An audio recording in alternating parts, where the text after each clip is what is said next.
Hello and welcome back to True Crime Guys Podcast. I'm Lauren. And I'm Michael. Oh, baby, how's everybody doing? You ready for the cool air, the fall? Yeah, hunting season. That's right. Get back out in the woods. I feel like it's becoming a tradition. We do every year when fall hits and hunting season hits, we do a hunting-based episode. Yeah, we do a human hunter. Yeah, where unfortunately hunters get hunted by another human. Yes. And this is no hunting accident either. Hope this doesn't up your paranoia for hunting season, guys. Right. Be careful when you're out there. You might be being stalked yourself. Who knows? All these gentlemen thought that they were out enjoying a nice day fishing or walking a field, scoping out where they were going to hunt. They became prey. That's right. Insane, man. Yeah, so if that doesn't get you ready for this episode enough, I don't know what will. Seriously, what else do we have to say? Nothing. Get into the intro. Let's do this. Here's another crazy story about this sumbitch we're talking about this week. We like to hunt people. Out there in goddamn Ohio. One time the investigator asked him, he said, "You want to see the autopsy pictures?" Dillon said, "Yeah, I want to see them all. Show them to me." Investigator said, "All right." Dillon said, "I never saw them in color. What the hell?" Investigator said, "We'll show you some pictures." Dillon began flipping through the pictures. He said, "Not the neatest job in the world, was it?" The investigator sat there for a minute looking at him, puzzled. He said, "The shooting?" And, no, it's not, Dillon interrupted him. He said, "No. I meant this autopsy. Jeez, it's a dirty job, I tell you."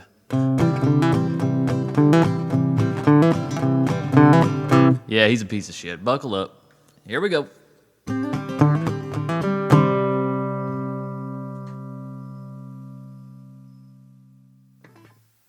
Okay, Google. What does the expression "mailing it in" mean?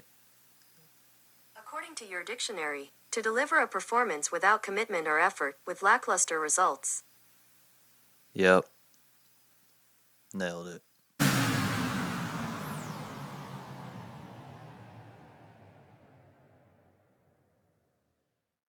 All right, for our case this week, we're going back to rural Ohio in the 1980s. Yeah, as somebody who grew up in Las Vegas and was lived in a valley and surrounded by mountains. If you've ever been to Vegas or lived here, like, I don't know, as someone who grew up here, it just weirds me out when I go to flat places. Because I'm just like, where's the fucking mountains? I feel very exposed right now. Oh, I see what you're saying. Yeah, when it's flat all the way. Because the valley's flat, but you're right. Every direction you look in Vegas, there's mountains. Yes. And around Vegas. Yeah, everywhere is just a bowl. It's like you go from this valley to that valley. Yep. Yeah, I see what you mean.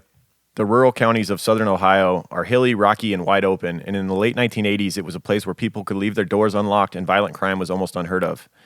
Until a certain person came of age and yes, he did. Started killing random people for the fun of it. On April 1st, 1989, 35-year-old Donald Welling did what he usually did on Saturdays. He went jogging along the back roads of Tuscarawas County. This time was different, however. While jogging, he was shot through the heart with a high-powered rifle. No evidence was found, and the gun was never recovered. Local authorities could not find a motive or any evidence to help them solve this murder, and it went cold.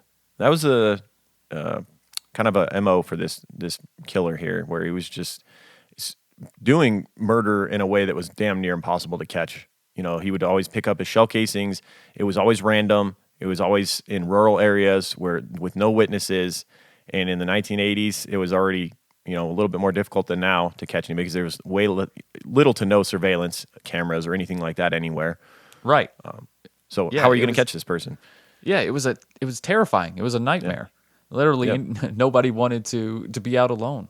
And also, every murder was committed in a different county within southern Ohio. So you're also dealing with jurisdiction, lack of communication between jurisdictions. Right. So over a year and a half later, 19 months later, on November 10th, 1990, 21-year-old Jamie Paxton, a steel worker, awoke just before dawn. It was a frosty Saturday morning, but Jamie had plans outdoors that day. Ohio's annual bow hunting season was in full swing, and he was not going to miss the opportunity to bag a deer on that weekend. So he lived with his parents in a cozy white frame house in Bannock County, Ohio. And following breakfast, just before 7 o'clock, he headed out the door with his crossbow. So he's going to go hunting for deer with a crossbow. Yeah, because they opened crossbow season earlier in Ohio. I mean, I'm sure most places. Yeah, That typically was the bow case season here. in general is earlier than rifle season. Right. And that was the case here. It was no rifles allowed at this point. That's why they knew that this was someone had ill intent in this crime right away. So when he got to his location where he was going to start stalking deer, he left his crossbow in the car as he walked through some tall grass unarmed. He didn't notice that a red pickup truck had pulled up a close distance away. While walking through this field on this beautiful morning, he was shot 3 times by a high-powered rifle in his chest, his right knee, and his buttocks. There were no witnesses. This murder was in a different county as the first one, at Belmont County, and it rocked the community. Hunting accidents happened every now and then, but this was clearly no accident. You know, like you said, this wasn't even rifle season, and a rifle accident is typically one shot. It's One not shot, 3 shots. Yeah, you don't accidentally shoot a human 3 times Right. in an open field. Yeah. Sheriff Tom McCord had almost nothing to work with. No shell casings or tire prints, not even bullets themselves were recovered. So these were apparently through and through wounds from a high-powered rifle, and they weren't even able to recover the bullets themselves from the body. And after interviewing Jamie Paxton's family members and friends, they were unable to find any motive for the murder. Everyone knew him, liked him, and they were just shocked. Like no one would want to kill Jamie. He was a good guy. Everybody liked him. He was just getting started. He was only 21 years old. Yeah. But like we've seen in the past, the victim's mother, Jean Paxton, was compelled to action. So many times mothers crack cases in the cases we do, man, where they will not give up. Right? It's mother's love, bro. It's mother's love. And again, he was living at home with his parents. You know what I mean? They were still living every day with him. Yep. Yeah, his mother had made him breakfast that morning before he went off to hunt. Right. Oh, my God. Yeah. So Jean Paxton began sending letters to a local newspaper, the Margin Ferry Times Leader. We have some quotes from these letters that she would write, trying to get a response from the killer. She just wanted, she was trying to lure him out of darkness. She says, every time I would sit down to write a letter, I would say a prayer. I would say, please, God, give me the right words to say to find the killer of my son. So in one of the letters, we have a quote. She says, to the murderer of my son, Jamie, would it be easier if I wrote words of hate? I can't because I don't feel hate. I feel deep sorrow for losing my son. You took a light from my life last November and left me with many days of darkness. Have you ever thought of your own death? It'll happen unless you confess your sin and ask for God's forgiveness. You will face the fire and fury of hell at your own death. Also, in one of the letters, she wrote to the person that they had Jamie's blood on their hands, and no matter how many times they washed their hands, Jamie's blood would still be there. Quote, how can you touch members of your family with the hands that have killed? Powerful words from a mother. Yes, and the newspaper, credit to them, would continue to publish this and try to lure this killer out. Right. Yeah, she's really trying to incite him. And what we know most killers are narcissistic. And this stuff got to him a little bit. It got to him.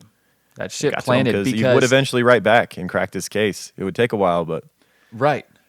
But his murder of Jamie Paxton was one that stuck with him more than the others. And you have to wonder why. And it's got to be the mother. The fact that his mother got involved and made it personal. Yep. He's seen the consequences of the lives torn apart from this senseless act that he feels like he has to do for the first time. I mean, it doesn't stop him, but it sticks with him. Yeah. However, initially, as she was writing and these letters were published in the newspaper, it seemed as though the killer, if reading Jean's letters, seemed to have no effect on him. Just 18 days after Jamie's murder, the killer struck again. On November 28th, 1990, 30-year-old Kevin Loring from Duxbury, Massachusetts, was deer hunting in Muskingum County, about 40 miles from where Jamie was killed. Kevin was with some friends that day, which made it a little bit different than the 2 prior killings where they were solo, they were alone, it was kind of easy pickings. Kevin had a group of friends that he was hunting with, but after they all sat down for lunch, he finished first and decided to get a head start on them. And while walking across the field alone, he became prey. He was killed by a single gunshot wound to the face from a high-powered rifle. All 3 murders at this point had been committed in different counties, making it more difficult for a connection for the murders to be made between the county's officials. Police and Kevin Loring's murder decided that it was probably a hunting accident, though. Really? Yeah. Same type of murder? Well, once again, they're different counties, and they were unaware of the other 2 murders. It's just amazing to me, though, because, like, well, I don't know. This is all southern Ohio. These counties they've got to be fairly close. Obviously, this dude's hunting. Like, a lot of times we talked about the first 2 murders were 40 miles apart. So I was like, how are they not getting reports of something like this happening? But then again, because they're not working assuming together. They're accidents. We know that. You know that. Police. City police don't work together very well, much less county police. And you got to think how far these are spread out, especially the downtown police department areas of these concentrated counties. You know what I mean? They're very spread out. And this is also evidence early that Thomas Dillon, he must know something about serial killers, right? He must be looking into serial killers in some way, shape, or form in order to know that he needs to drive around to all these different counties. Otherwise, why wouldn't you just drive around in places you know? You know what I'm saying? It seems like he's gotten a little smarter, like he's done a little research as far as this spreading these murders out like this. And he did one shot. He was probably more careful, and he took this guy out in one shot so it could look like a hunting accident. Because I'm sure in the second murder that was reported, where he shot the guy 3 times, I'm sure it was reported that this was obviously not an accident. And he was like, "Ooh, well, that doesn't look good." Yeah, well, see what I'm saying? So I don't know if he cared much about that, because I think he assumed he was never going to be caught as long as he picked up his shell casings and there was no witnesses of him actually, his truck or something like that. But as far as like why he shot the dude in the head one shot, I think he was trying to shoot Jamie and kill him with one shot as well. He just kept missing. I think he was basically using these dudes as like target practice. This is something that once we find out who this killer is and we learn more about him, that he just used all kinds of life as target practice, as well as all sorts of different pieces of property. Street signs, he was just always driving around shooting at everything just for fun. Yeah. So He's almost like a kid with a BB gun. To not get caught as it was he was just aiming for the head for fun type of thing. It sounds sick, but I think that's what it was. Yeah, I agree. He's a kid with a BB gun, man. Yeah, he had like no impulse control. Yeah. Yeah, so the police, as we mentioned, in Kevin Loring's murder, decided that it was probably a hunting accident, and for a while that was that. Meanwhile, Jean Paxton was still writing to the killer. She was published frequently in the newspaper, even into 1991, nearly a year after her son's murder. Finally, she got what she wanted, a response from the killer. He wrote back using a typewriter. The letter arrived at the Martin Ferry Times-Leader a few days before the 1-year anniversary of Jamie's death. Quote, "I killed Jamie Paxton. I did not know him. I had not ever seen him before in my life, and he never said a word to me on that Saturday. Quote, Paxton was killed because of an irresistible compulsion that had taken over my life to turn into a merciless killer with no conscience. I know when I left my house that day that someone would die by my hand. I thought no more of shooting Paxton than shooting a bottle at the dump. I'm an average-looking person with a family, a job, and a home. I was very drunk, and a voice inside my head said, 'Do it.' I stopped my car behind Jamie's and got out. Jamie started walking very slowly down the hill toward the road. He appeared to be looking past me at something in the distance. I raised my rifle to my shoulder and lined him up in the sights. It took at least 5 seconds to take careful aim. My first shot was off a little bit and hit him in the right chest. He groaned and went down. I wanted to make sure he was finished, so I fired a second shot, aimed half between his hip and shoulder. He was crawling on the ground. I jerked the shot and hit him in the knee. He raised again and groaned. My third shot also missed and hit him in the butt. He never moved again." Quote, 5 minutes after I shot Paxton, I was drinking a beer and had blocked all thoughts out of what I had just done in my mind. I thought no more of shooting Paxton than shooting a bottle at the dump, like he'd already said. I know you hate my guts, and rightfully so. I think about Jamie every hour of the day, and as I'm sure you do. Quote, don't feel bad about not solving the case. You could interview till doomsday everyone that Jamie Paxton ever met in his life, and you wouldn't have a clue to my identity. With no motive, no weapon, and no witnesses, you could not possibly solve this crime. And the letter was signed, "The Murderer of Jamie Paxton." You know what's funny? That he says, I think no more about shooting Paxton than shooting a bottle at the dump. And then his next sentence is, I think about Jamie every hour of the day. Seriously. Yeah, there's a bit of contradiction there, isn't there? So which is it? Yeah. And once again, I think she humanized this person that he had dehumanized by shooting a random guy just walking through a field.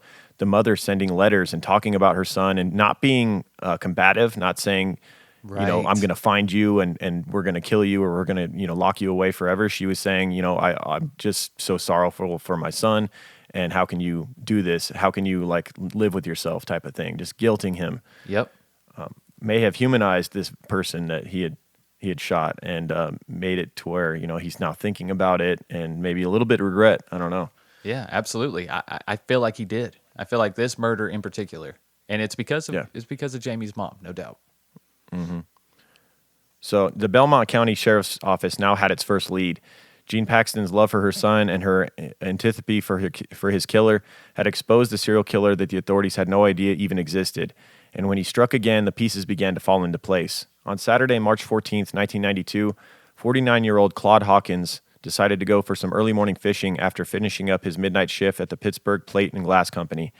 Married and a father of 4, Hawkins loved fishing and had a favorite spot just below Wills Creek Dam, northwest of Belmont, Ohio, in Coshocton County. Coshocton. Nailed it. Coshocton, yeah. Coshocton. So he goes fishing that morning, and he was found dead a short while later, shot in the back at close range.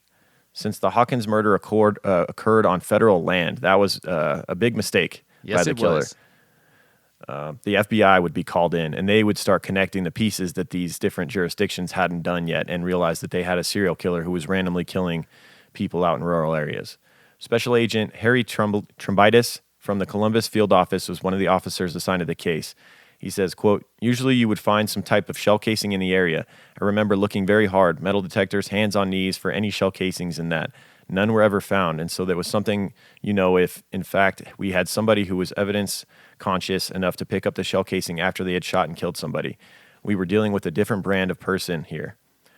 So the FBI was convinced that the Hawkins murder was not a solitary event, just because they were so cautious as to leave no evidence behind. Exactly. This couldn't have been someone this was their first murder. And they knew that the murder was attempted at close range. Yeah. You know what I'm saying? So they knew they had a very small place to be searching, and they still were unable to find anything. So they're like, yeah, this guy is smarter. This is not his first offense at all. Yeah. So on March 26, 1992, in New Philadelphia, just south of Canton, officers from 4 counties, the Ohio Division of Wildlife, and the FBI gathered to compare notes. As the meeting progressed, the assembled officers discovered that the earliest of possible related homicides occurred on April 1st, 1989. That was the first murder that we covered. Jogger, Yes. Donald Welling, the guy that was just out jogging on a rural road and was shot apparently from a vehicle. Jamie Paxton's murder was also brought up, and a link seemed apparent. Investigators concluded that the killer had been inactive for 19 months before Paxton's murder in Belmont. They also discovered that 18 days after Jamie's murder on November 28, 1990, there had been another murder in Duxbury, that of Kevin Loring. So the murder of Loring had been deemed a hunting accident, but there was little question now as to what had actually happened. It did not take long for investigators to realize that a serial killer was roaming the back roads of southern Ohio. So now they're finally connecting the pieces and realize now the hunt can actually begin. He was just getting away with, just going around doing whatever he wanted, and they were being ruled accidents or just random attacks that wouldn't occur again. Right. And now the hunt is on. On the morning of April 5th, 1992, 10 days after the New Philadelphia meeting, another outdoorsman was found dead, though. Gary Bradley, a 44-year-old steel worker with a wife and 3 children from Williamstown, West Virginia, had been shot in the back while fishing in Noble County, adjacent to Belmont County. The serial killer had apparently struck again. In early May, 5-county federal and local investigative task force was established. So, as we notice with so many serial killer cases we cover, they end up forming a task force, which is quite necessary oftentimes. Absolutely, because you have to cover the escape that the serial killer is traveling, and this guy's you need to put your heads place. together and really get a game plan to catch someone like this. Right. You know what? You need to start scoping out rural roads and really get a bunch of surveillance going and follow every lead. I'm sure that this was considered in their research and investigation of this case, but in the documentary I watched, they never talked about how all of the killings were in a close proximity to a road. It's not like this guy was hunting people. He wasn't going out into the woods. He was just pulling up. They were and all then aiming at them. Yeah. From there. Yeah. I feel like that helped in a way. I think having everything in close proximity to the road because, like you said, it's after the shot, he had to immediately get in the car, drive away. And then sometimes he would dispose of the gun or immediately go and, trade the gun as well. But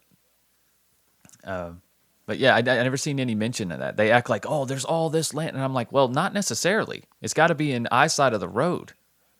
You know what I mean? All of these murders, even the fishing murders, he pulled up alongside the bank in a back road, shot him through the woods. Why they just, from what it looked like to me, where I saw the overhead shots on Google and whatnot, it looked like people could just walk down the embankment right down to the river and they were fishing there or the lake, whatever. Yeah. It makes me wonder, on the Kevin Loring murder, he was the one where he was with friends and they were eating lunch. It's like, I have a feeling the killer didn't know he was with a group of friends. He was driving down the road and saw Kevin come out into this field alone and assumed that he had no friends. He could have easily gotten spotted on that one. He could have left several witnesses on that one. Oh, yeah, for sure. I agree. The same thing. They were probably eating lunch somewhere in the shade. You know what I'm saying? And before they got started, he took off across the field to go get his position, and he thought he was by himself. Absolutely. Yeah, if anybody approached him or even looked in his direction, I think he doesn't take the shot. I feel like he's that type of killer. If anybody even notices him or acknowledges his existence, he's not killing him. He's like that sleazy type of person. You know what I'm saying? I don't know. There was one where he said that the victim had looked at him and said, "What's up?" and then he shot him. Really? But I think he mentioned that I think we'll get some more quotes from the killer as he continues to write to newspapers. Okay. And it seemed as though it maybe bothered him a little bit more that the dude seemed nice and was like just saying, "Hey, what's up?" Exactly. It humanized that person. It's not just prey from far away. Which is part of our survival kit to surviving an encounter with a serial killer, right? Humanize yourself. Communicate with them and like make them not just another faceless victim for their notch on their belt, Exactly. Good advice. Yeah, so the police create this task force, and they would meet at the FBI office in Columbus, where officers from each of the 5 counties presented details of their cases. This so-called Hannibal Lecter Squad, a group of 3 personality profiles from the FBI's Behavioral Science Unit in Quantico, Virginia, formed a profile of the killer, concluding that he was a white male over the age of 30, a gun enthusiast, avid hunter, and owned at least several weapons. The killer would have been above average intelligence, but was introverted without many friends, and would resolve personal problems in a cowardly fashion. He might have a drinking problem and engage in obscene telephone calls, arson, fire, and vandalism by shooting out windows of tires or tires of vehicles. He would likely take sadistic delight in mutilating and killing animals of all sorts. Stressful events would trigger his criminal episodes, which would usually be committed while he was drunk. The killer profiler said he, quote, lived within easy distance of the slayings. Whoever killed the outdoorsman, quote, did it for his own pleasure, his own satisfaction and pleasure, said Dr. Emmanuel Tenay, a professor of psychiatry at Wayne State University in Detroit. Quote, if it's pleasurable to kill dogs and cats at random, the much better prey is humans. They're a bigger trophy. People enjoy killing. Let's face it. That's why they do it. So by midsummer, the task force had investigated and ruled out at least 100 possible suspects, but they were not much closer to finding the killer. I think it's important real quick after we find out much more about the killer, how damn accurate this FBI profile was yet again. And it's almost like you're like, dude, is this real? Like, did they make this afterwards, after catching the killer? Sometimes I'm like, there's no way they were this fucking accurate, because like that's literally a perfect description of the person that we're doing in this episode. I know, and we see this often. But it is hard to tell. Yeah. It's like because they don't release any of the information until after the case. So it's right? Did you have it? You just want to seem really smart. Yeah, I get it. But some of this stuff ain't a stretch. You know what I mean? Like vandalism. I mean, it's what we had in our mind so far, right? Like if you had a mental image of what this killer's going to be like, it was pretty much what they described. Right. Killing animals, being sadistic towards animals. Yeah, all that shit lines up. Even arson. You know White dude with beers driving around drunk in a pickup truck shooting at shit. Right. Exactly. That's pretty easy shit right there. But the fact that where it said that he would resolve personal problems in a cowardly fashion. Now that's interesting.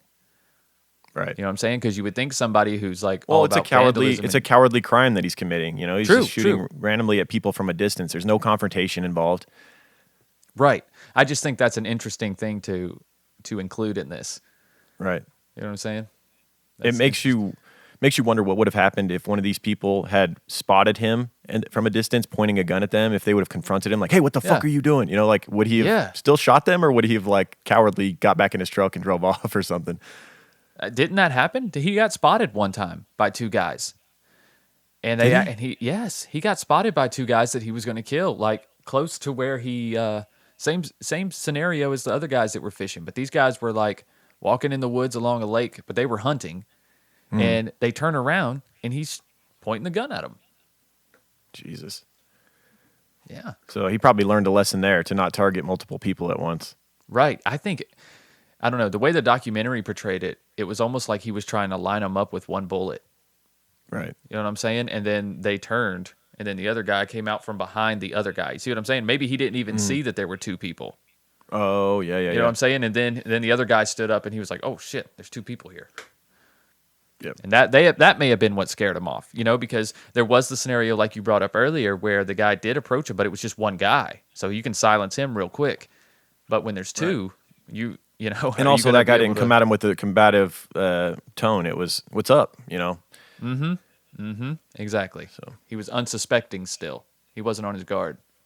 Yeah. So on July 30th, 1992, which would have been Jamie Paxton's 23rd birthday, his mother, Jean, sent another letter to the newspaper.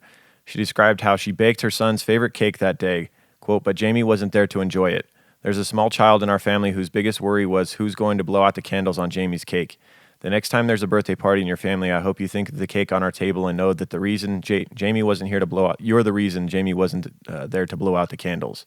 Gee, she's really like pulling at the heartstrings. Let him have it. Yeah. In August, investigators concluded that the killer was not going to risk sending another letter himself and decided to go public. In a press release to the media, they explained that they suspected a serial killer was hunting outdoorsmen in a loose cluster in eastern Ohio counties. The headline of the Saturday, August 22nd edition of the Plain Dealer said, quote, "Slayings linked in rural Ohio." The article stated that 5 sportsmen had been murdered, and investigators suspected a single serial sniper in their deaths. The paper also included a copy of the FBI's suspect profile. And this FBI profile they created that we said was deadly accurate comes up with an informant because, basically this thing was so accurate that they put out in the newspaper. Someone that knew the killer was like, I know that motherfucker. Yeah, I know exactly who guy. that is. Yep. Thank God they did this because they debated going live with all this information. Right. Because I'm sure they still kept quite a few details close to the vest, Right. Yeah, probably. So an informant comes forward on August 26, 1992. Tuscarawas County Sheriff's Detective Sergeant Walter Wilson got a call from 43-year-old Richard Fry. Apparently, Fry had read the August 11, 1992 report in the newspaper, and he says, quote, "I'd like to meet with you. I saw the reports about the task force that had been formed to solve the killings, and I just think I got the guy who should be investigated as a possible suspect." The man, Fry, was nervous about coming into the station, so Detective Wilson agreed to meet with him at a private location outside of town that day. During their meeting, Fry explained to Wilson that the profile sounded a lot like an old high school buddy of his, a guy named Tom Dillon. An employee of the Canton Water Department in the 1970s, Fry said he and Dillon often drove around eastern Ohio together, drinking beer, shooting road signs, and committing minor acts of arson. Fry recounted his What were you going to say? I said, "Oh, really?" Yeah, right. Sorry, you're under arrest. No, I'm just kidding. Yeah, right. So you're the guy. That's what you're saying. Yeah, seriously. Fry recounted his conversation to David Knox and 2 other Akron Beacon Journal reporters. Quote, "Back in the year we graduated, we were having a problem with some other kids at high school. One of these standoffs, you throw something at my car, I throw something at your car, but nobody ever throws a punch. One night, one of the other guys kicked his car.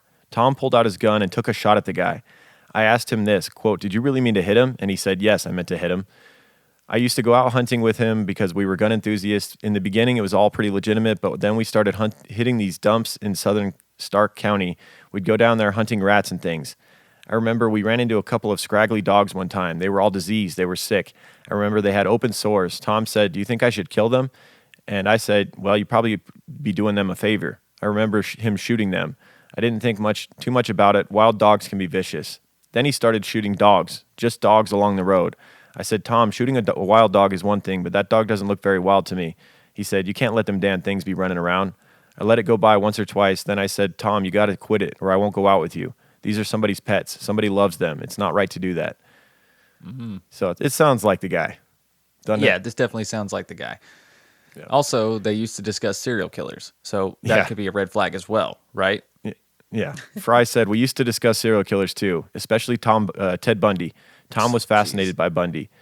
In time, Fry said Dillon became more sadistic. Quote, once we were driving back from Atwood Lake in Carroll County, Tom pulled off to the side of the road, pulled out his gun, and started shooting at this farmer. Apparently, the farmer was a good way off, 200-300 yards. One of the others in the car protested, what the hell are you doing? Dillon explained that he couldn't hit a target that distance with a pistol, so I'm just plinking at him. Quote, I didn't have anything more to do with him. In fact, I'd see him someplace and I didn't even wave to him or talk with him. So this friend had written him off because this dude became so sadistic and was becoming more and more dangerous every time they went out. It was now starting to shoot at people randomly from distance, which sounds exactly like the serial killer that they're trying to find. Absolutely. Man, this guy was just living with this information too. Just waiting like, oh my God, is somebody going to get killed if I don't come forward with this? And then he saw this write-up and he's like, I have to. This is an element that I love to cases that we cover sometimes where you get insider knowledge from a person close to the killer as to their thought process and their progression into the crimes that they do. This is almost like something you shouldn't get to hear, like a voyeur type of thing, where it's like you get to hear these private conversations between the friend of the killer and why he does the things he does. It's interesting psychology here. Especially in the formative years. They're talking about when they were in high school. It's interesting to see you see him progress from killing a rat to killing a stray dog to killing domestic dogs to taking shots at farmers. He's seen this whole progression happen. Yes, and we get to hear it laid out, from a firsthand perspective. It is pretty awesome. You rarely have that. A lot of these people, they act alone all the time, I think, once they start doing this. They feel like they can't trust people. That's why they go into this anyways. Yeah. Fry continues. He says, I ran into Dillon again in Newcomerstown in southern Tuscarawas County in about 1986. This was the first I'd spoken to him in a long time. I said, what in the world are you doing clear down here? He said, oh, just driving around, this and that. When I saw him in Newcomerstown, I thought, he's moving further south because he's up to his old ways. They moved to the Ohio Gun Collectors Association gun show up to Cleveland, and I wasn't a member, so Dillon invited me to be his guest. He said he'd stopped killing animals, so I said, I guess we can be friends again. You promise, Tom. Right. Pinky promise you won't shoot any more domestic dogs or shoot at farmers anymore. Oh, my God. He says, I remember one time he and I were driving, and he said, quote, do you realize I can go out into the country and find somebody there, and there are no witnesses? You can shoot them. There's no motive. Do you realize how easy murder would be to get away with? I said, yeah, but why would you do it? On a trip to the gun show last summer, we were talking about Ted Bundy and how a guy can get away with all that. Tom said, do you think I've ever killed somebody? The question really caught me off guard. I said, no, I don't think so. And he said, that just proves how well you don't know me. The way he said that to me was really scary. I'd never seen him act like that before. I thought to myself, has anybody been shot? I think you know the answer to that. Yeah, Fry. I think you know that, bud. I would be thinking hey, bro, drop me off at this gas station up here. That's what I'd be thinking. Yeah. I'm sure at this point, as much as he said to the police, they're like, I've heard enough. Where the fuck does this guy live? Yeah, really. But they still have to get something, though. Yeah. So he would go on to say that Dillon lived with his family in Magnolia, about 75 miles from where Jamie Paxton had been murdered. And it didn't take long for them to find ample evidence to support Fry's claims about Thomas Dillon's penchant for killing animals and vandalism. On September 20th, 1992, a witness saw a red Toyota pickup truck similar to Dillon's near the spot where a dog had been killed in Tuscarawas County. A .25 caliber slug was removed from the animal's body. Fry confirmed that Dillon owned a .25 caliber rifle, and Detectives Wilson's request bought it from Dillon. Days later, a ballistic match was made. So now they're using this informant to gain a weapon from the killer that had been used in killing of random animals. Right. And they're able to make a match. So now they got something to work with. They still don't have evidence that connects him to an actual murder of a human. But when Wilson ran a check on Dillon's history of firearms purchases, he learned that Dillon had bought numerous weapons from licensed federal firearms dealers. The dealers' records showed that Dillon had bought at least 18 weapons in the last few years, including 2 Mausers of the kind that was used to kill 4 of the 5 outdoorsmen. So now they know he's got the type of weapon that's been used in these crimes. Yep. Detective Wilson dug deeper into Dillon's past, beginning with his employment records. His 22-year record at the water department where he worked was good, but his criminal record was more interesting. In 1969, while still a student at Ohio State University, he had been investigated for possessing a Russian mortar military weapon. Oh, shit. My God, what would you have? Like, what would you need that for? Yeah, what do you need that for, dude? Where'd you get it from? Fucking mortar. Like, that's not even something you can go out and just like see. People go, what would you need an AR-15 for? Whatever. Like, there's people that just really truly enjoy shooting things like that. I understand it. Also, you don't really need it, but it's like, but I want it. But the mortar thing, because at least the AR, you can go out to like a gun range and you can shoot it. Right. I'm not sure there's any places you can go shoot a Russian mortar military weapon. I don't where think it's legal. So. I don't know. I don't think so. But if anybody would have it, yeah, it would definitely be Dillon. Probably some war vet brought it back. Lived in like rural Ohio. He bought it from him at a gun show or some shit. Stinking flea market. So authorities did not press charges, citing that the mortar was more of a collector's item than a weapon. Mm-hmm. A second, more recent and illuminating incident had occurred in August of 1991. Dillon had been cited by a game warden for illegal target practice near a state hunting area in southern Stark County. In a search of his pickup truck, the warden had seized a .22 caliber pistol with a silencer. Dillon later pleaded guilty to possessing an illegal silencer and was released on bond on condition that he not possess any firearms. He was awaiting trial or awaiting final sentencing for that. The more the task force dug into Dillon's past, the more likely a suspect he became.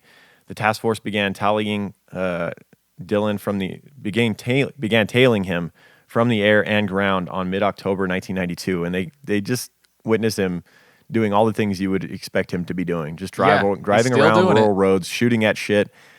During their surveillance, officers followed Dillon on a weekend jaunt of 75 to 125 miles over county roads in Belmont, Harrison, Tuscarawas, Holmes, Cochin, and Carroll counties. He often stopped for a beer and would sometimes be drinking as early as 7:15 in the morning. On November 8th, 1992, they got to witness an example of his vandalism firsthand. He went on a shooting spree targeting electric meters, oil well pumps, and stop signs. He also stopped next to a car with a for sale sign on it, picked up a large rock, and threw it through the windshield. Jesus Christ. He's just doing just a one-man destruction crew. This is some bullshit high school angst shit right here. What the fuck? Right? Who's still doing this? That's crazy that he's still doing this as a grown man with a family. Right? It's almost like he stopped maturing, or the impulse control part of his brain just stopped maturing at a high school age. Maybe he had some head trauma that we don't know about. I was going to say, we're going to go through his background more extensively in a few minutes, but I don't recall there being any instances that were reported of head trauma, but it makes you wonder because he sure seems to have zero impulse control. Yes, I agree 100%. So task force members lost Dillon on his way home from Belmont County and on November 11th, 1992, but later that day, investigators discovered that numerous cows had been killed with a crossbow in Tuscarawas County. At this point, they have to go, dude, we got to arrest this motherfucker because we lost track of him, and he easily could have killed more people. Luckily, he only killed some farm animals, but still, more lives were lost because you didn't track him well enough. Authorities had been informed that Dillon sometimes used a crossbow, and of course, they assumed that was him that had killed those cows. So Richard Fry helped obtain several of Dillon's arrows, and they were the same model and style as the arrows recovered from the dead cows. They would follow him still to a gun show in New Philadelphia on November 21st, 1992, where he bought a .22 caliber rifle. The purchase of the gun was enough to arrest Dillon for violating his bond on the silencer charge, but there was still nothing linking him to the killings of the outdoorsmen. Investigators faced a tough decision. By waiting to arrest him, they risked losing him and giving him a chance to kill again. And Ohio's deer season would open on November 30th, 1992, drawing more than 300,000 hunters into the woods. Oh, no. So they decided not to take the gamble, I think wisely. Because they would have allowed someone else to be killed. So they arrested him outside of Tuscarawas County, outside of a convenience store on November 27th, 1992, hoping that a search of his home would reveal some other damning evidence. Unfortunately, and I found this incredible, they didn't find anything initially. They searched his house, his Toyota pickup truck, camper, office, what would and they safety find? I mean, there's nothing to find. Weapons from the murders, I would think. He's going to these gun shows frequently and changing these weapons out. Swapping out the guns. Yes. Yeah. He's selling and swapping and trading guns. I bet he rarely keeps a gun that he committed a murder with. He probably kills a person, then gets rid of that gun before the next one, right? And Absolutely. doesn't hold on to it for very long. Absolutely. Yeah. I think that's what he's doing, 100%. Yeah.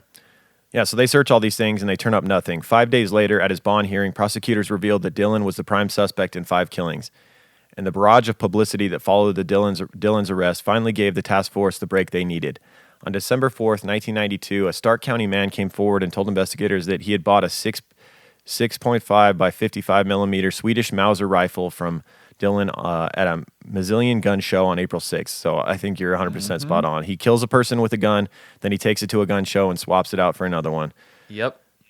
The man turned in the rifle and receipt over to investigators. Ballistic tests matched the bullets recovered from Gary Bradley's gun and from Gary Bradley and Claude Hawkins with the rifle. So the 2 victims that had been killed with that Mauser, the ballistics matched the gun that he had in his possession prior to selling it. Right. And on January 22nd, 1993, a Noble County grand jury indicted Dillon on 2 counts of aggravated murder with death penalty specifications, and his bond was set at $1 million. So they got him now. They at least got him for 2 of the murders. Noble County prosecutor Lucian Young wanted to seek indictments on all 5 slayings, but because of publicity about Dillon, he went ahead with 2, planning to file other charges at a later date. Officials at the Stark County Jail placed Dillon on homicide watch after 2 strips of blanket were found in his cell. One of the strips had reportedly been fashioned into a noose, and he claimed that the strips were used to cover his eyes while he slept. Shortly after that incident, Dillon told a mental health counselor that he would, quote, strangle inmates if he had the chance, and he wouldn't shed a tear. So that's bullshit. He's just trying to get in solitary. Because that's all it is, right? 100%. There's no way he's going to commit that sort of personal murder like that with his bare hands. He's a coward that shoots from a distance at people.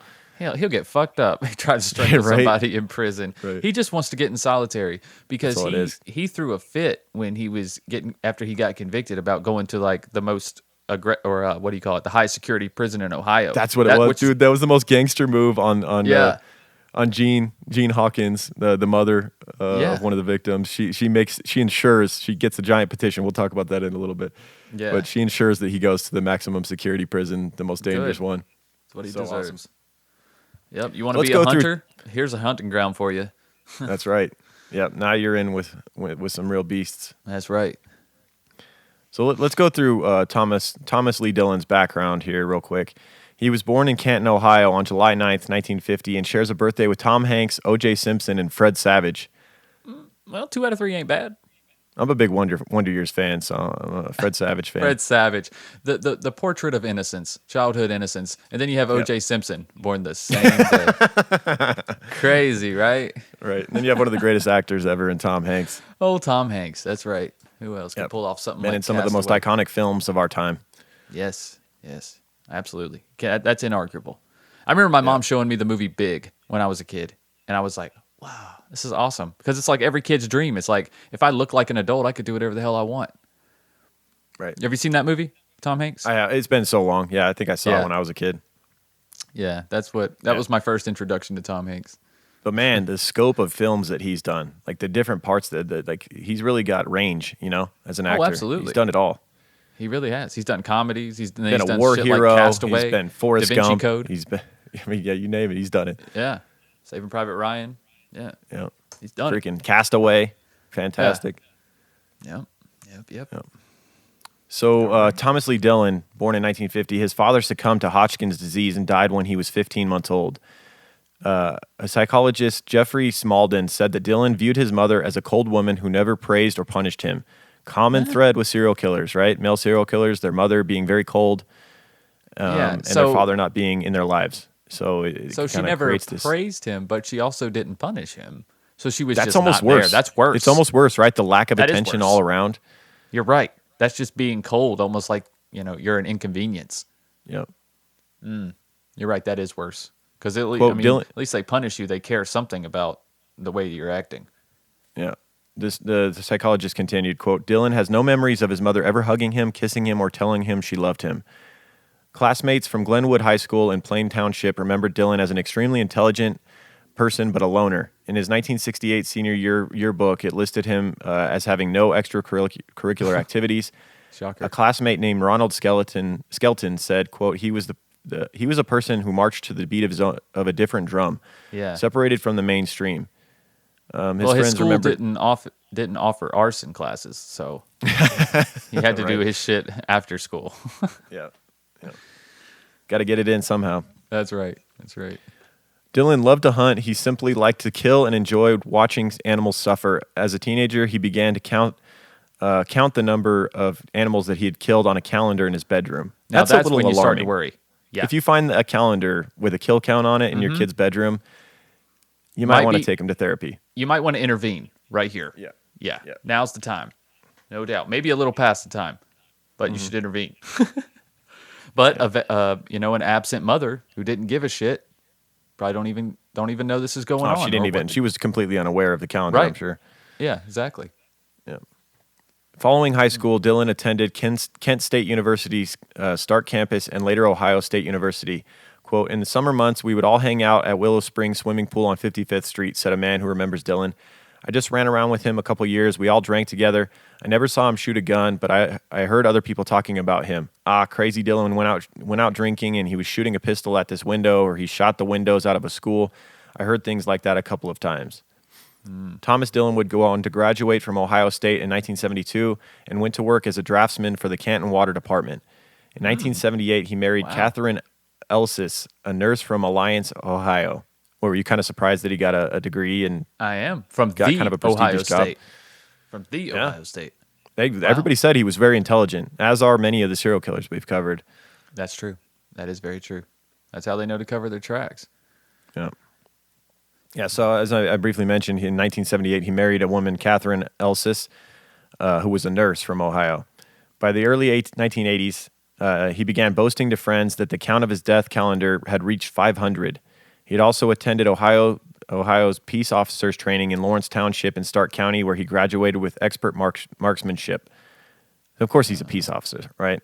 Right. It's such a common theme. Like you see, he's very BTK-esque, where he's got a family at home. He's living this normal life, but also he wants to be like an authority figure while simultaneously committing random acts of violence and arson and shit like that. Right. Yeah. He wants to be respected, but also be impulsive and do what the hell he wants. It's like if Dwight from The Office was evil, instead of just a dork. Right. Yeah, and then like this undeserved confidence, I guess, as well. He has. You know what I'm saying? Become an expert marksmanship in the peace officers. You know what I'm saying? It's not like It's not like you're an Army Ranger or anything. I don't know, but I'm sure he wore this as a badge of honor, and that's just what he needed to boost his confidence with a firearm. You know what I'm saying? Yep. The irony of being called something like a peace officer while having a kill count calendar with 500 marks on it. Right? Yeah. It's a little bit of an oxymoron there. Break time. But don't worry, it's not all ads, baby. We also got a great podcast recommendation, Wife of Crime. Check it out. Hey everyone, my name is Jess, and I'm the co-host of a weekly true crime podcast called Wife of Crime. Every week, I tell my husband one of my favorite true crime stories, and he reacts to them. Sometimes I get mad at him. You're gonna really regret all of this judginess that you're doing right now once I tell you this story, because you're being very judgmental. Obviously something bad's gonna happen. She's making a lot of bad decisions. Well, you're being very judgmental. Stop. And sometimes he makes really weird noises. He now thinks that he's an FBI profiler.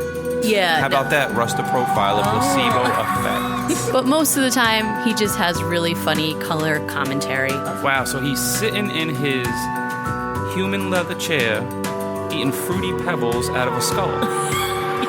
You can find us wherever you listen to podcasts and check us out on Instagram at Wife of Crime Pod. What's up, creepers? Let me tell you about today's sponsor, Noom.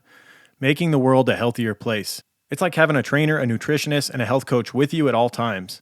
Noom is unlike anything you've tried. They use a psychology-based approach. Instead of strict rules, they empower you with the knowledge to build smarter, more sustainable habits.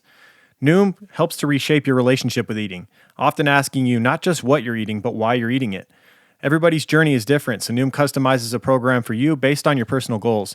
I've been using the app for a few weeks now, and I noticed a big change in my behavior. Every day, just checking in with my Noom professional and having my goals set that I look at that's a big part of life, just having goals set and written down that you look at. And, you track your weight on there, you track your diet, you think about why you're doing the things you're doing, and it starts to change your behaviors. It's nourishing instead of restrictive. One beautiful thing about Noom is that no food is totally off limits. I can't stand the idea of diets that say you'll never eat said thing again, something that you love. Noom allows you to still continue to eat the things you love while learning to maintain a healthier balance with these things. Also, an off day here or there is okay and won't set you off course. Noom will gently get you back on track. The app only asks for about 10 minutes of your day to teach you about your eating habits and check in on your progress. Noom's entire platform is built upon two things: research and wanting to help people lead healthier lives through behavioral change. Their team of behavioral health experts have PhDs and master's degrees in fields including psychology, integrative medicine, and neuroscience. But even though they're all about evidence-based science, they're also passionate about creating a more empathetic approach to creating a healthier life. So sign up today for your trial and get psychology-based support and motivation to reach your goals at noom.com/creeper. Once again, sign up for your trial at noom.com/creeper. It's never too late to get started toward a healthier life. What's up, creepers? Let me tell you about one of our favorite sponsors, Simply Safe. When Simply Safe Home Security's founders, Chad and Eleanor Lawrence, designed their first security system in their kitchen, they did it for a very personal reason. Their friends had just had their home broken into. They were struggling to find a security system that was simple to set up and would make them feel safe again. Making people feel safe is what Simply Safe has been doing ever since that moment 15 years ago. And I can say from experience, I've had my home broken into, my first home that I ever owned, and it was a terrible feeling. In the home I'm currently living in, I set up my own Simply Safe security system. I have sensors on all of my doors, all of my windows. I have a motion sensor in my basement, and I sleep like a baby at night knowing that if someone were trying to open my kid's window or was trying to go in through my basement door and was wandering around in my home at night, that the alarm would be set off and that help would be on the way. Simply Safe has a passion to protect people that not only drives every engineering detail in its products, but it motivates every interaction with its customers. And the thing is, Simply Safe just makes it so easy. It takes about 2 minutes to customize a system on their website, simplysafe.com/creeper. Simply Safe has highly trained security experts ready whenever you need them, whether that's during a fire, a burglary, a medical emergency, or even when you're just setting the system up. There's always someone there who has your back to keep you safe and make sure you feel safe. As True Crime Guys listeners, you can save 20% on your Simply Safe security system and get your first month free when you sign up for interactive monitoring service. Just visit simplysafe.com/creeper to customize your system and start protecting your home and family. That's simplysafe.com/creeper. So in the mid-1980s, several of Dillon's neighbors complained to the police because he was killing their dogs. Quote, Dillon was a bad hunter, said a man who hunted with him for several years. He would shoot at farmers' cats after getting permission to hunt on their land. He just didn't care. He once boasted of killing a deer caught in high water while crossing a river. He brought the deer home without field dressing it. He gutted the carcass in his yard and made a mess of it, the hunter said. Quote, Dillon didn't seem to understand the concept of friendship either. He never offered to do a favor or ask for one. It was always a trade. He said, I'll do this if you do that. He never talked about women. He never mentioned his wife and love in the same sentence. He said he was always changing guns and carrying weapons even while he rode a bike. The hunter had estimated that Dillon fired approximately 1,000 rounds a year in target practice. He shot so often that he had permanently damaged his hearing. Quote, he seemed to get a physical thrill out of killing. He once used a knife to finish off a wounded groundhog. He was shaking. He was in a frenzy, wild-eyed. This is just, that's just terrible. Like, I don't know if I'd ever go hunting. A groundhog? Like, calm down, pal. Yeah, I'm never going hunting with this guy again after witnessing any of these things. No. Oh, my God. A guy that wants to get his hands dirty and finish off a groundhog with a knife, that dude's got a little bit of pent-up aggression, I'm going to say. Yeah, he fits all the bad stereotypes of what some people who are anti-hunter think of hunters. They think that, you know, all hunters are like this, and it's not the reality.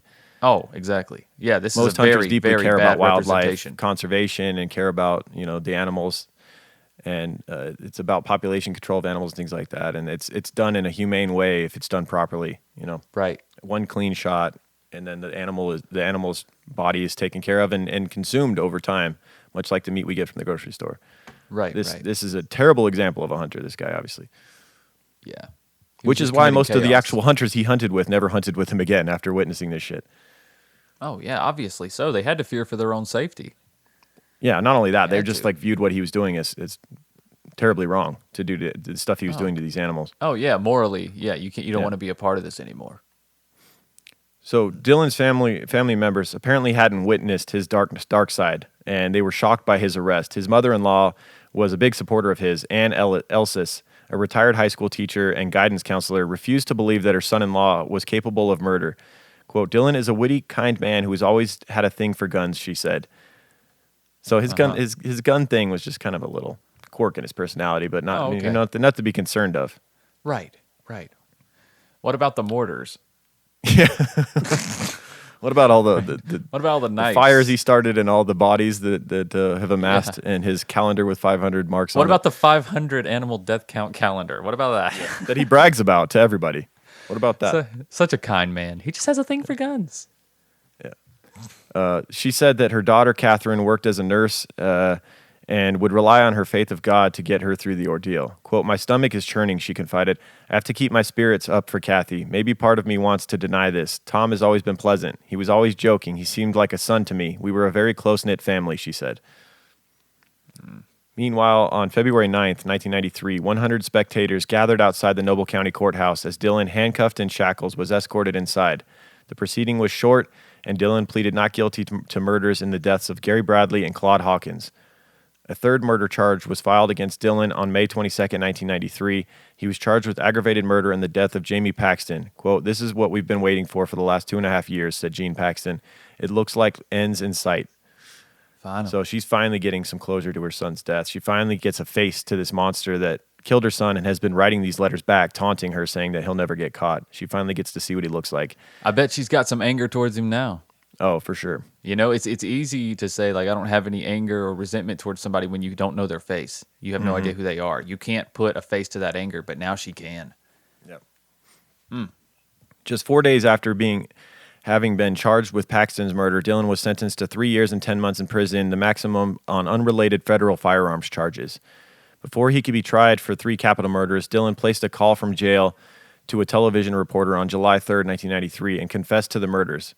A similar call had been placed to an Akron Beacon Journal reporter. Quote, I have major problems. I'm crazy. I want to kill. I want to kill.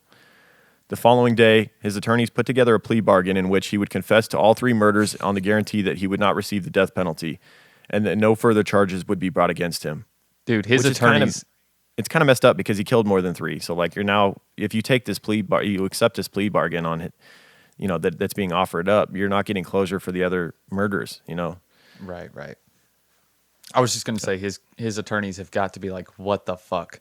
Like, you called the goddamn news. You called the television reporter. It's like, well, I guess we're doing a plea bargain now, motherfucker. Like, right. Wow, you really shot us in the foot there. Just when I thought you couldn't be any dumber. And dude, we see that so often in these narcissistic killers. They want to take control over everything. Oh yeah, that's all it was, right? Yes, they want to take control of everything, and they think they know best, and they're like, "Oh, I'll be way ahead of them." And just like the other Thomas we covered recently, who's at the prison down the road from me. Thomas Randolph, yes, same way, dude. Same way, wanted to control everything, and it ends up fucking them over in the end. Yeah, but I guess that's what they deserve. Yep. To the reporters, Dillon described one of his sniper murders, the shooting of a man he'd never met before. Quote, how far away was he from you when you shot him? An investigator asked. 75 feet, maybe, Dillon answered. Investigator, where did you shoot him at? Dillon, right between the eyes. Investigator, is that where you aimed for? Dillon, yes. Investigator, did you walk up to him and look at him? Quote, Dillon, no, didn't come close. Investigator, but you're sure he was dead? Dillon, yeah. His hat blew straight up about 20 feet. I knew I had to blow his whole head off. Investigator, you only shot 2 times? There were no misses in that particular shooting? Dillon, never miss. Investigator, never miss. Dillon, never miss. Investigator, basically you're a pretty good shot. Dillon, that's why we're here, isn't it? Oh my God, what an arrogant fuck piece this of shit. guy up. Right, dude? I hate you so much more just because of that little fucking conversation. I'm so glad you included that. Oh my God, that's great that's insight why we're here, right there. isn't it? Because I'm such a good shot. No, because you're a sadistic piece of fucking scum. That's why we're here. That's why we're here. There's much better marksmen than you fuck. Yeah, you They fucking just don't go peace around officer, killing random motherfucker. fucking animals and people. Jesus Christ. Oh my. Unbelievable. In his confession, he said that he'd shot the first victim 13 years earlier. It was a man sitting at home watching television. Quote, so this guy with his back to the picture window of his house, he was sitting on the sofa. So this thought came to me. He said, stop, back up, and shoot this guy. So I shot him through the picture window, Dillon said. Why open fire? Dillon told officers that in some shootings, a voice in his head told him to take aim. Quote, this sort of voice in my head, go back and get him, go back and get him. I took my rifle, went down there, jumped the guardrail, went down through the pine trees and shot him in the back. So just putting you in his own thought process here. Yeah. I hate the voice in your head thing. The voice in your head is just you. I mean, it's not someone else. It's you. It's just you, man. You wanted to do it, and now you told yourself to do it. Yep. Whether you hear it audibly or not is irrelevant. Lots of people hear their voice inside their head audibly. I talk to myself all the time. That's me talking to myself. It is what but it is. even when you're not talking to yourself, you're still talking to yourself in your mind, right? You hear a voice, whether it's I have yours arguments with myself on days Yeah. where I need to work out, where I'm not feeling like it. It's like, just go down there and do it, pussy. Like, you know what I Right. mean? Like, Exactly. Just fucking do it. Yeah. And that's what he's dealing with, but it's the other end. He's given in to the id. Instead of doing something disciplined, he's just giving into it. That's right. Blaming it on a voice. So on July 12th, 1993, Thomas Dillon entered his pleas before Judge John Now in Noble County Common Pleas Court. He showed no emotion as he answered, quote, guilty to each charge. Under the plea agreement, Now sentenced Dillon to life in prison with no chance of parole for 165 years, the max sentence. Jean Paxton, the mother that we've talked about so much, said she was relieved when the case was over. Quote, today is the beginning of the end for Thomas Dillon, she said. Nonetheless, she was upset that Dillon showed no remorse. Quote, we were given a life sentence the day he decided to kill our son. I think he's a pathetic coward. He's taken the coward's way out of everything. At 7 o'clock the next night after the sentencing, the Paxton's telephone rang. It was Thomas Dillon. That son of a bitch. He still wasn't done communicating. He had to call. It's this weird thing. Oh, he of almost course. needed approval from Jean Paxton. Doesn't it feel like that? Yes, that's how narcissists are. They don't want people to dislike them. Right. Like, what? No one can dislike me. Let me call her up. She just needs to talk to me. I can turn her. I can flip her around, even though I murdered her son in cold blood. And Right. have Let been me explain the remorseless about it. process. Let me explain the process. It'll make her feel better.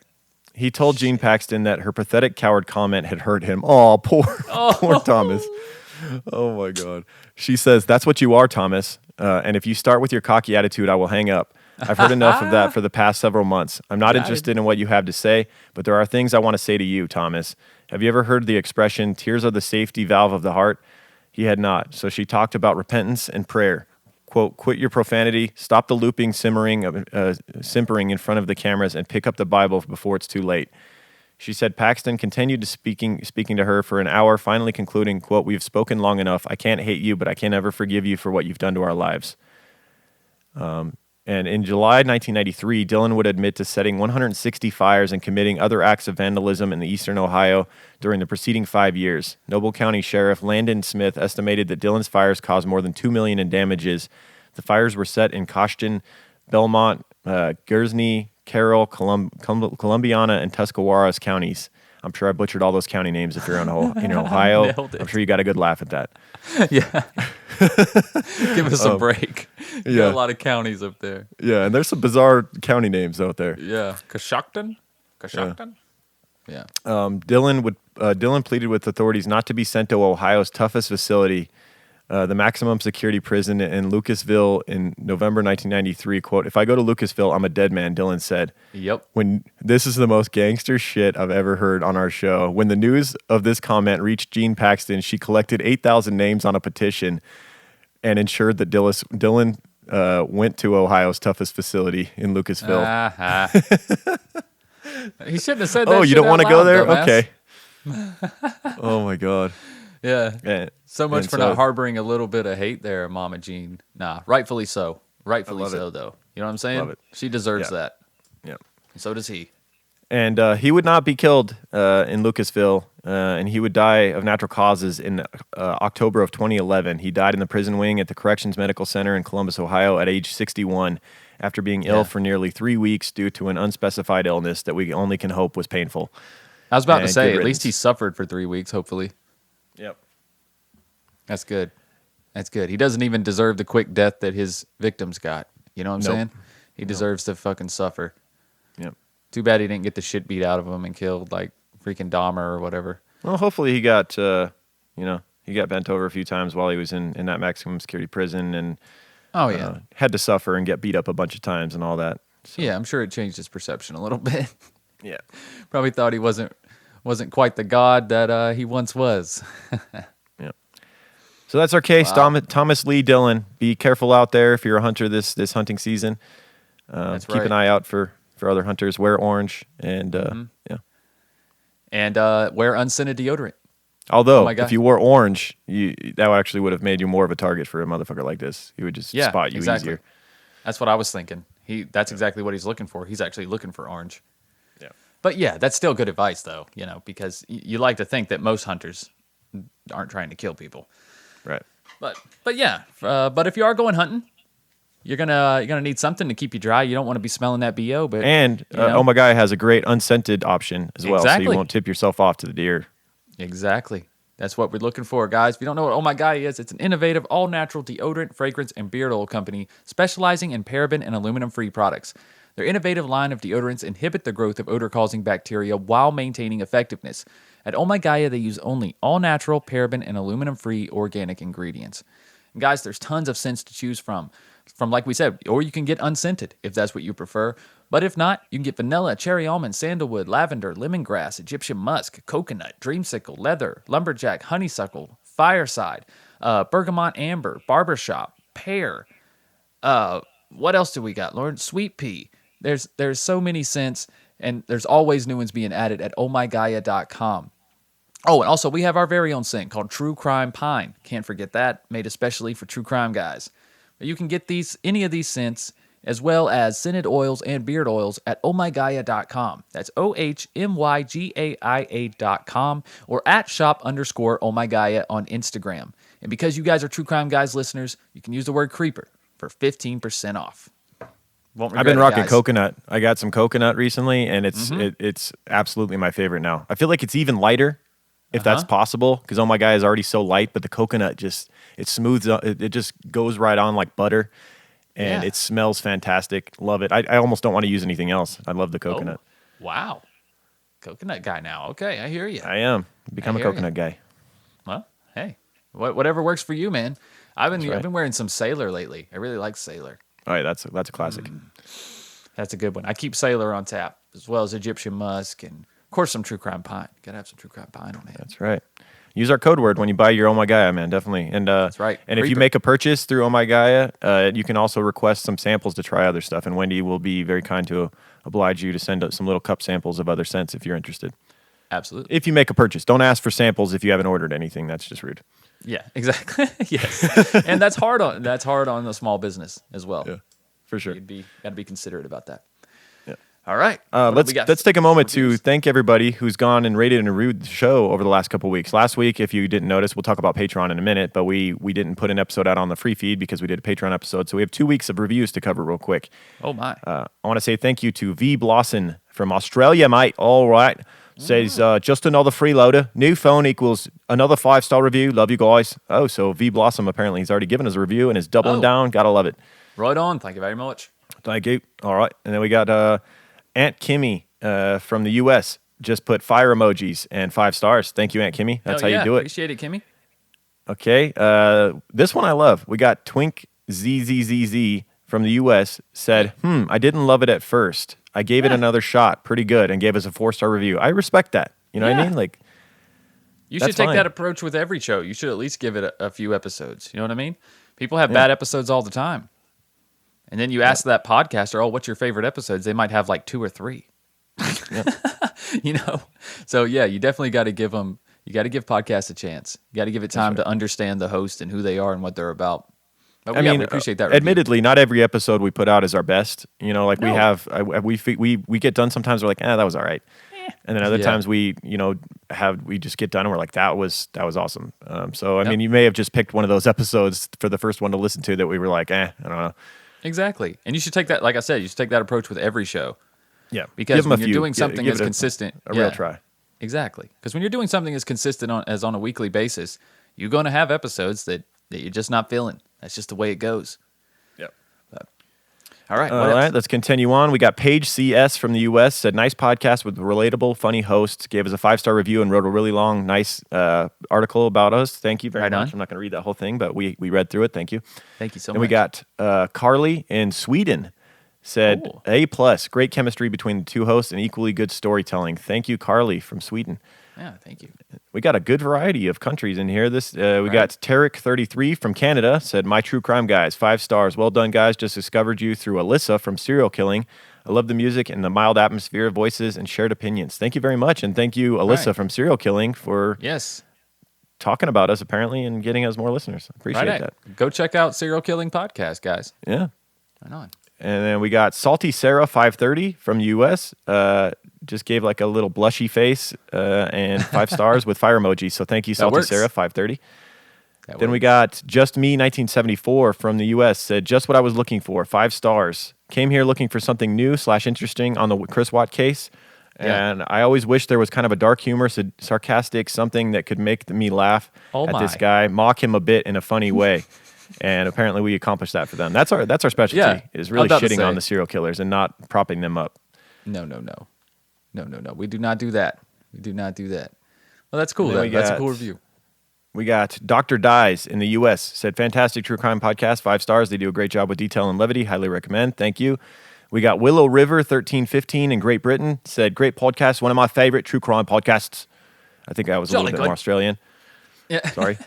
It's a fine line for you. That's all right. Yeah. We're out of practice. We got to do some more foreign cases. We got to break in those accents again. We got Amber G. Field in the U.S. Said, black heart, fire emoji. Been binging for the last week and a half and have less than 20 episodes left. Y'all keep me laughing and entertained. And we got one more. Catching up. Much Love 333 from Canada. Said, love this pod. 5 stars, entertaining and informative with exactly the right levels of disdain and respect. That's beautifully said. We can almost put that on a shirt. The right levels of disdain and respect. We should just put that as our podcast description. Seriously, right? Wow. Thank you very much. Because we do show a proper amount of disdain for the killers and the proper amount of respect for the families of the victims, I believe. I That's believe at least too. what we try to do. We strive for that. We don't always succeed, but we try. That's definitely in the forefront of our minds coming in, though. Yeah. All right, guys. All right. Well, thank you so much. Let's talk about Patreon real quick, because that's where we were last week, if you were wondering. Patreon.com/TrueCrimeGuys. $2 a month gets you access to all of our premium episodes that we only do once a month on the Patreon feed. Last week, we covered the Bath School disaster, or the Bath School massacre is what we decided it should be called. Yes, it should. One of America's first domestic terrorism bombings. Just a terrible case where almost 40 children were killed. School bombing. We really covered that one in detail and got into the mind of this sadistic fuck that did it. Yep. That was fun. And every week also, if you go to the $5 tier, we do an episode of Just the Banter. Every Friday, we put up they're anywhere from 40 minutes to over an hour episodes where we just get on there and talk about any and everything that people want us to talk about. They write us questions and we answer them. And it's, almost nothing about crime. Just sometimes they do send us hypothetical this killer versus this killer type of thing. Like this past episode, we had Aileen Wuornos versus Catherine Knight. Who we thought would win in that one. So you got our interesting take on that. Yeah, lots of fun questions like that. There's usually like 10 to 15 questions per episode. So, and they're not easy questions either. Usually they're ones that take a little bit of thought, a little bit of consideration. But yeah, I look forward to Just the Banter every week. It's a good time. Yep. And a heads up, next week is going to be, you're going to get a taste of what's to offer on Patreon, because I'm going to be out of town next weekend and we're not going to be recording an episode, unfortunately. So you're going to get a release of an old Patreon episode, probably 2.5-year-old episode from Patreon. Yeah, so those least. Patreon supporters, don't be upset, please. We have been very, very consistent. We're going to continue to be consistent, and we're not putting out anything recent in Patreon. We just feel the need to put out something for the freeloaders this week. So absolutely. All right. Anything else? Oh yeah, and if you're already a patron, you're already caught up on True Crime Guys. I know you might be a little disappointed, but we have a whole other show. Strange and Unexplained, wherever you listen. New episodes are released on Mondays, and if you're caught up on that, there's also a Patreon for Strange and Unexplained, patreon.com/S&U podcast, where I release another show on Mondays as well on there called Strange Shorts, and then every other Saturday I do Higher Thoughts. And then just like with True Crime Guys, we have one special episode every month that is Patreon exclusive, and that is entitled Sandu Stories, where it's like a more elaborate, almost like a radio show, like you're listening to an audiobook, almost like a well-produced, or at least I hope you think it's well-produced audiobook, and with different voice actors and sound effects and things to set the scene and mood. So that's all at patreon.com/S&U podcast, wherever you listen. And guys, right below the description of this episode, just like every single episode, you will see True Crime Guys link tree right there. It says in big letters, everything True Crime Guys. Click that link tree and you'll see everything we have to offer in True Crime Guys Productions, from our YouTube channel to our Spotify album to our link to our podcast on Spotify, our merch, anything True Crime Guys you can find right there. All right. All right, that about does it. Thank you, That's guys. We will see you in 2 weeks, I suppose, because putting out the Freeloader series episode next week. Yep. All right. All right, guys. Thanks for all the support. Keep creeping. Have a good week. True crime guys, in the desert we like a mirage. It's okay if you clicked on us cause you thought we was True Crime Garage. Now we ain't mad at you, sit down, let us talk at you. I'm talking to the creeper army, we out here making murder, get murder, get murder. True crime guys, in the desert we like a mirage. It's okay if you clicked on us cause you thought we was True Crime Garage. Now we ain't mad at you, sit down, let us talk at you. I'm talking to the creeper army, we out here making murder charming.